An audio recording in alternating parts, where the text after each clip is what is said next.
जय हिंद दोस्तों, स्वागत है आप सभी का एक बार फिर से आपके अपने यूट्यूब चैनल श्रवणी स्टार फौजी में।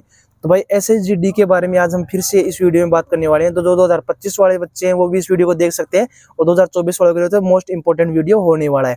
ठीक है, स्पेशली उन बच्चों के लिए मोस्ट इंपोर्टेंट है जिनका सिलेक्शन कंफर्म हो सकता है, उनको पूरा पूरा भरोसा है, उनके लिए मोस्ट इंपोर्टेंट वीडियो है ये। तो देखो, मैंने बहुत सारे वीडियो बनाए आपके एसएसजी एसएसबी के या सीएसएफ के, मतलब जितनी फोर्सेज सबके ज्वाइनिंग टाइम मेडिकल के। ठीक है, एसएसजी ज्वाइनिंग टाइम मेडिकल कौन कौन से ऐसे पॉइंट है जिनमें आपको डायरेक्ट रिजेक्शन मिल सकता है, कौन से ऐसे पॉइंट है जिनमें आपको थोड़ा बहुत 19-20 चल सकता है। तो देखो, मैंने इतने वीडियो बना दिए, फिर भी आप लोगों के कमेंट आते रहते हैं, आपके डाउट क्लियर नहीं हो पा रहे। ठीक है, मैं आपको बोलता हूँ कि अगर आप ये वीडियो पूरा अगर शुरू से लेकर लास्ट तक अगर आप देख लेते हो ना, तो आपका एक भी डाउट नहीं रहेगा, आपको मैसेज कमेंट करने की कोई जरूरत नहीं पड़ेगी। ठीक है, कई लोगों को मैं बिल्कुल बताता हूँ कि आपका ये होगा ऐसे होगा, फिर भी आप लोगों का डाउट रह जाता है। तो देखो, आज इस वीडियो में पूरे डाउट आपके मैं क्लियर करने वाला हूँ, आपके 1% भी कोई भी डाउट रहेगा नहीं इस वीडियो में, सारे डाउट आपके क्लियर हो जाएंगे।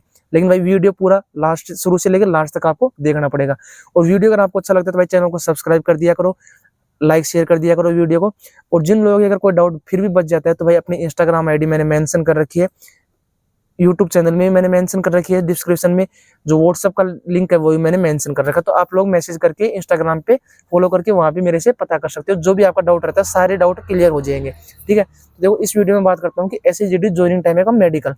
तो भाई क्या होता है कि देखो, एसएसबी और सीआईएसएफ का डायरेक्ट ट्रेनिंग सेंटर में ज्वाइन होते हैं। ठीक है, 0 वीक उनका चलता है, 0 वीक में सिर्फ उनका जो ये मेडिकल होता है ये होता है। ठीक है, उसके बाद आपका डॉक्यूमेंट वेरिफिकेशन होता है, वो होता है। आपकी नॉर्मल जो आपको आपकी ड्रेस व्रेस जो दी जाती है, आपको बांटी जाती है, वो आपको दी जाती है। ठीक है, ये एसएसबी और सीआईएसएफ में होते हैं। सीआरपीएफ और बीएसएफ इनमें क्या होता है कि आपको पहले ग्रुप सेंटर पे ज्वाइन करवाता है। ठीक है, तो ग्रुप सेंटर पे 1 महीना लगभग आपको पहले ज्वाइन करवाता है। तो वो लोग भी क्या करते हैं, ग्रुप सेंटर में आपको टोटल काम कर देते हैं। आपका जो अकाउंट है, सीएपीएससी जिनको करना होता है, सीएपीएसपी, ठीक है, वो अकाउंट आपका सारा कर देते हैं। और टोटल जो अभी आपका डॉक्यूमेंट का काम होता है, जब ज्वाइनिंग टाइम जो मेडिकल होता है वो लोग ग्रुप सेंटर में करते हैं। आपको बिल्कुल अच्छे से तैयार करके फिर डायरेक्ट वो ट्रेनिंग सेंटर में आपको भेजते हैं वहां से। तो देखो क्या होता है ज्वाइनिंग टाइम पे मेडिकल में, ज्वाइनिंग टाइम जो मेडिकल होता है उसमें सबसे पहले जैसे आप गेट पे एंट्री करते हो, सबसे पहले आपसे जो एमएससी लेते हैं, मैथ्स कटिंग एडवांस्ड लेते हैं। ठीक है, वो किस लिए लिया जाता है कि जैसे आपका जो मैथ्स चलता है वो सबसे पहले एक नया मैथ्स कमांडर बनता है, सब कुछ नए सिरे से होता है। तो उनको उसको मैथ्स चलाने के लिए पहले पैसा चाहिए होता है, तो वो पैसा आपको देना पड़ता है,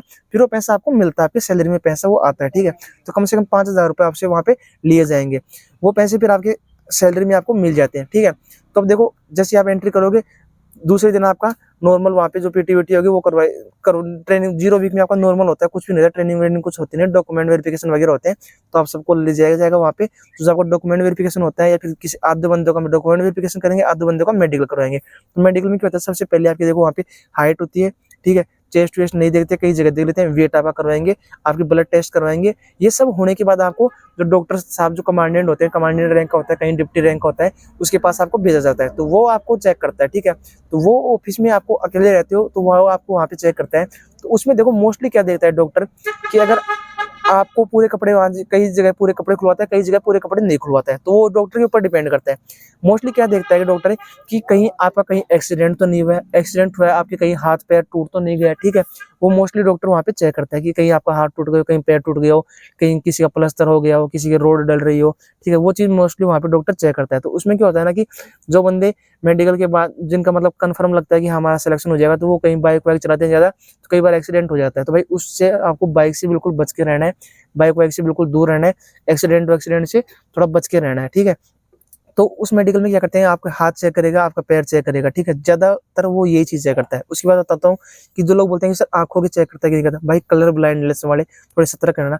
कलर विजन आपका कंफर्म चेक होता है वहाँ पे। अगर कलर विजन में अगर आपका थोड़ा बहुत भी अगर कुछ पाया जाता है, उसको शक होता है, तो आपको भाई वो मतलब शक के दायरे में लेते हैं, आपका 2-3 बार मेडिकल करवाएंगे वो लोग। ठीक है, उसमें भी अगर फिर भी आपका क्लियर नहीं होता है तो भाई कई बार आपको वापस भी भेज दिया जाता है। ये बिल्कुल मतलब 0.01% होता है कि वापस भेज दिया जाता है, लेकिन बहुत कम चांसेस होते हैं भेजने के। लेकिन फिर भी क्या होता है ना कि कलर विजन में भाई बिल्कुल भी नहीं चलता है। अगर कलर विजन में उनको शक नहीं रहेगा तो लगभग 5 से 7 पेज आपको पढ़ाएगा। अगर आप सही बताते हो तो आपको छोड़ देगा, वहां से कोई दिक्कत नहीं होती। लेकिन अगर उनको शक होता है तो आपको 10 से 15 पेज वो रीड करवाता है। 10-15 पेज में अगर कम से कम आपने 5 पेज अगर रीड नहीं किए तो फिर से आपका कलर विजन का वो चेक करता है नेक्स्ट डे, या उससे नेक्स्ट डे आपका चेक होता है वो। ठीक है, और आई डिस्टेंस में भी आपका चेक करता है, वहाँ पे बोर्ड लगा होता है। ठीक है, वहाँ पे सब कुछ व्यवस्था होती है भाई। वो बोर्ड में जाके आपको पूछता है, जितने भी अक्षर होते हैं अल्फाबेट आपसे पूछता है, जो गिनती वाले होते हैं, ठीक है, 1 2 3 4, वो भी आपसे पूछता है। तो अगर उसमें भी अगर उसको लगता है कि आपने सही नहीं बताया तो आपको वो दोबारा से पूछ सकता है, ठीक है। लेकिन उसमें मतलब थोड़ा नॉर्मल होता है। उसके बाद देखो बात करता हूँ कि हाइट, हाइट मैंने बताया था आपको एक वीडियो में कि भाई हाइट अगर आपकी 170 हाइट वो मांगते हैं, लेकिन अगर आपकी 168 ही है, 2 सेंटीमीटर कम है, तो दिक्कत हो सकती है। लेकिन ये नहीं है कि 169 वालों को भगा देते हैं, इतना चल जाता है, कोई दिक्कत नहीं होती। मेडिकल टाइम पे अगर आप पास हुए हो तो ज्वाइनिंग टाइम मेडिकल में आपको वो नहीं निकालते इस सब चीज में, ठीक है। उसके बाद बात करें, देखो कान में, कई लोग बोलते हैं सर हमारे कान में छेद है लेकिन हम पास हो गए, अब क्या करें। भाई कान में अगर आपके छेद हुए तो कुछ भी है, कान आपका नॉर्मल, मतलब कि मोस्टली तो चेक भी नहीं करते हैं, अगर कई जगह चेक भी करते हैं तो कोई दिक्कत नहीं होती, उसमें आपको बाहर वो लोग नहीं करते हैं, ठीक है। कान वान में कोई बाहर नहीं करता है। दांत भी आपके चेक नहीं किए जाते वहाँ पे, मोस्टली ट्रेनिंग सेंटर में दांत चेक नहीं होते हैं। हमारे दांत वात कोई चेक नहीं हुआ था, ठीक है।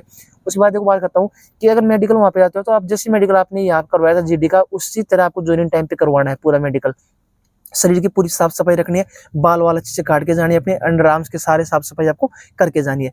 उसके बाद देखो वहाँ पे क्या चेक करता है, आपका जो कैरी एंगल होता है, कैरी एंगल डॉक्टर देखता है, थोड़ा बहुत नॉर्मल कैरी एंगल देखता है। ये नहीं है कि आपका मतलब 19-20 होगा चला जाता है, वो ऐसा कुछ नहीं है। और बहुत ज्यादा भी होता है तो आपसे पूछेगा क्या हुआ था, कैसे हुआ था, मेडिकल में कैसे पास हुए, तो बोल देना, आपको नॉर्मल बोलना है कि सर कुछ नहीं, मैंने तो ऐसे था, मेरा तो ऐसे ही उन्होंने चेक किया और उन्होंने मेरे को कुछ नहीं बोला, बोल दिया पास हो, ऐसे मतलब कुछ हुआ नहीं, बस आपको ये बोलना है। आपको री मेडिकल की इनके बारे में ज्यादा चर्चा नहीं करनी है वहाँ पे। उनके पास आपके री मेडिकल का कोई रिकॉर्ड नहीं होता है, ठीक है। उनके पास आपके री मेडिकल का इनका कोई रिकॉर्ड नहीं होता है, ठीक है। तो आप ये चीज बिल्कुल टेंशन नहीं करनी है आपको। उसकी आपको कोई कॉपी वॉपी वो लोग जमा नहीं करते हैं, री मेडिकल का उनका कोई रिकॉर्ड नहीं होता, तो टेंशन लेने की जरूरत नहीं है, ठीक है। उसके बाद आपका जो कैरी एंगल होता है, कैरी एंगल हो गया आपका।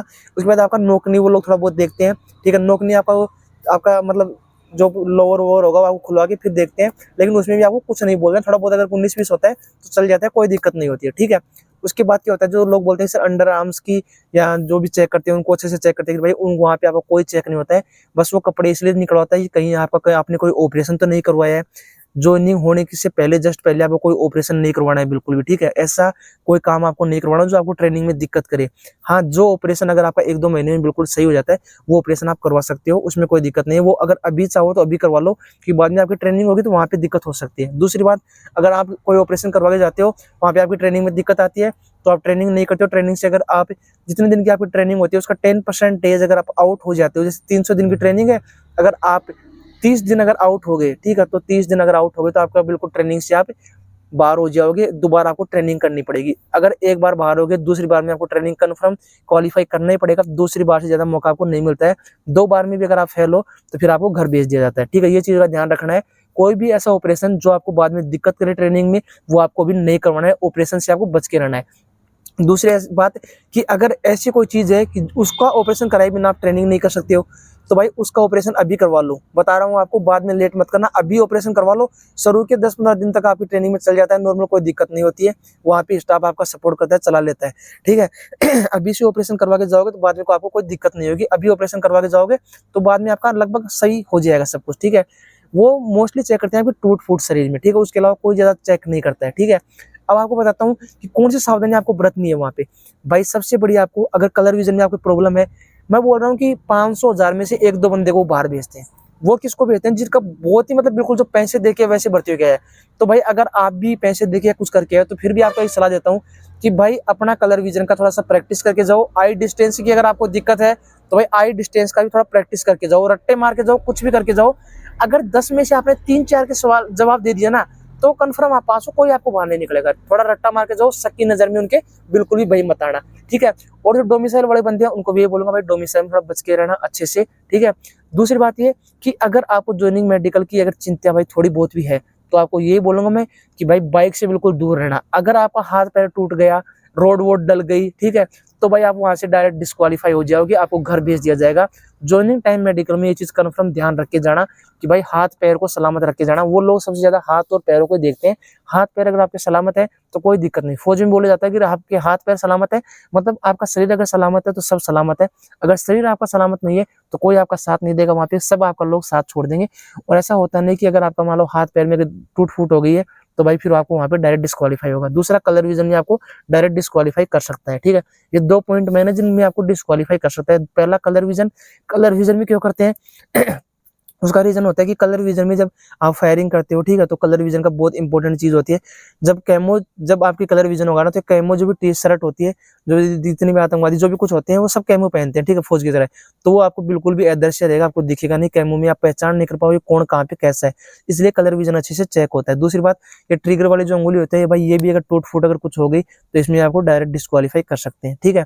तो ये मोस्ट इंपोर्टेंट 3 चीज ये, ठीक है, हाथ पैर ना टूटा हो आपका, और दूसरा आपका कलर विजन, ये 2 अगर आपके सही सलामत हैं तो आप ड्यूरिंग टाइम मेडिकल की आपको बिल्कुल भी टेंशन लेने की जरूरत नहीं है।